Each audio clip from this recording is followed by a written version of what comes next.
స్థానిక ఎంపీ గారు union minister గారు మొన్న వారు మాట్లాడుతూ ఉన్నారు. ఏమని మాట్లాడుతూ ఉన్నారు? ఆరోగ్యశ్రీకి డబ్బులు లేవని, పేషెంట్లకు వైద్యం అందించలేమని,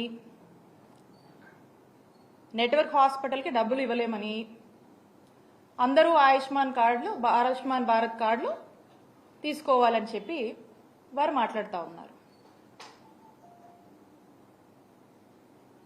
అసలు ఇక్కడ నాకు ఒక అనుమానం అనిపిస్తూ ఉంది.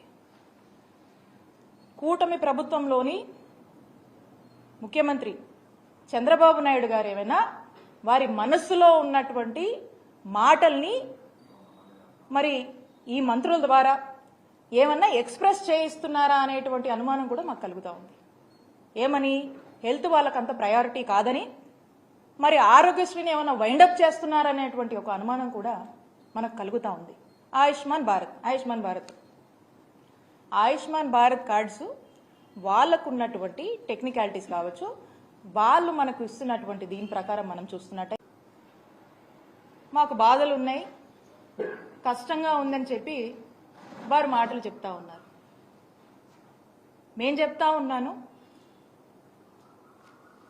గత ప్రభుత్వంలో అంటే చంద్రబాబు నాయుడు గారి హయాంలో 2014 నుంచి 19 వరకు వాళ్ళ హయాంలో వాళ్ళు మిగిల్చినటువంటి బకాయిలు 632 కోట్లుంటే ఆ బకాయిల్ని ఏమాత్రం కూడా మేము సాకులు చెప్పకుండా మేము బాధ్యత తీసుకొని మా జగన్మోహన్ రెడ్డి గారు, మా నాయకుడు జగన్మోహన్ రెడ్డి గారు వాటిని క్లియర్ చేసి 1050 ప్రొసీజర్స్ ని 3257 ప్రొసీజర్స్ కి పెంచి సంవత్సరానికి 1000 కోట్లు మీ హయాంలో మీరు ఖర్చు పెడితే 3000 కోట్ల వరకు కూడా ఖర్చు పెట్టి బ్రహ్మాండంగా రాష్ట్ర ప్రజలందరికీ కూడా వైద్య సేవలు అందించినటువంటి ఘనత జగన్మోహన్ రెడ్డి గారి ప్రభుత్వానికి దక్కింది.